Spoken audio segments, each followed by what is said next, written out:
Hi, it's Steve. Today we'd like to show you how to change a heater assembly on your compact dryer, and it's a really easy job. All we're going to need is a Phillips screwdriver and a 7mm nut driver. Let me show you how we do it. Now before we begin this repair, the first thing we'll need to do is to disconnect power to the dryer, so simply unplug it. And we're also going to need access to the back of the dryer, so you may need to disconnect your venting and pull the dryer forward so that we can get at the back. Now to do this repair, we'll need to remove this lower access panel and also the cover for the heating element itself.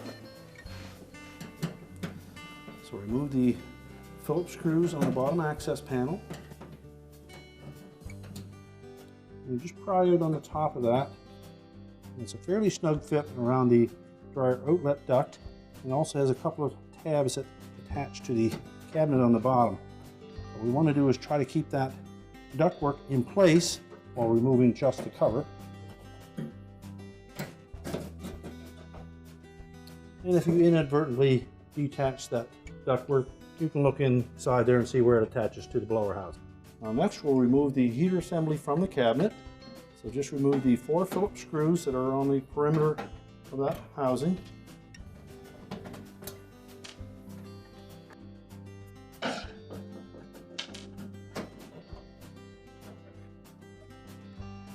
That will allow us to lift that up out of the way. Now next we need to disconnect the wire harness connector, which is located just up inside of this opening. Now we need to release the wire harness retaining clips.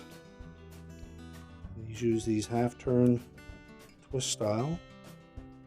Just release those.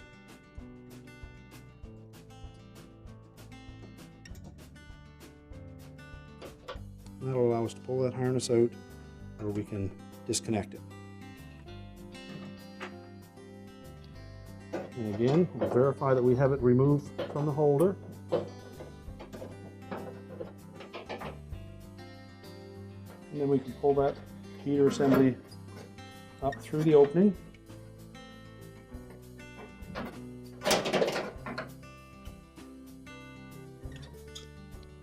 Now if by chance the wire harness gets caught in something in here, you can easily remove the top by taking these 2 Phillips screws out, pulling it back, and then lifting it off. That will give you access to reach down in on the outer side here to reroute that harness. Now on the back of the new heater assembly, you'll note that there are 2 metal studs. We will transfer the cover from the old heater onto the new one. So remove the nuts on those studs with our 7mm nut driver.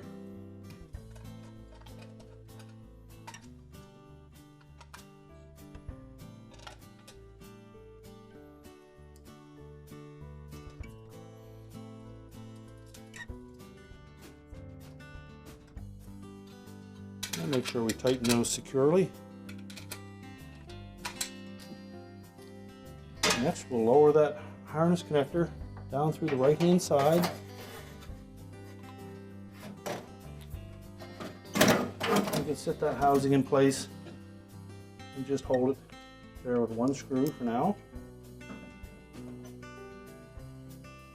Now when reconnecting, we want to make sure that terminals in this end of the harness connector are in good shape.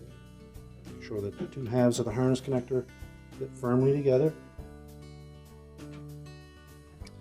And then we also need to ensure that the harness itself fits into these clips.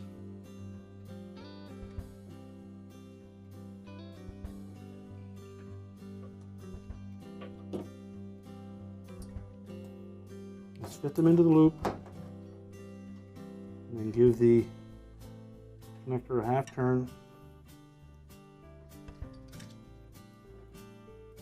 If you're having trouble getting those on there, you can pinch that arrowhead connector, pull it out, wrap it around the wire harness, give it that half turn, lock it in place, and you can reach up inside, just locate that opening, and then push the fastener back through and make sure that the little arrowhead fasteners spread and engage.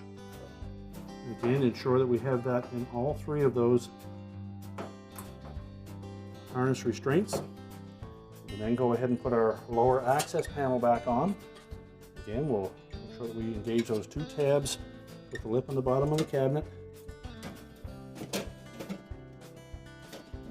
We install the 3 retaining screws.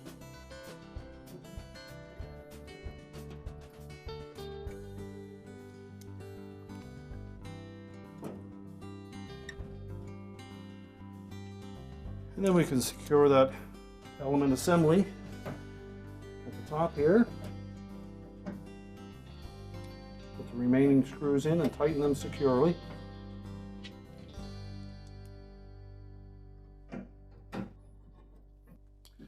Now we can put the dryer back into place and reconnect the exhaust vent. We're now ready to reconnect the power, and our repair is complete.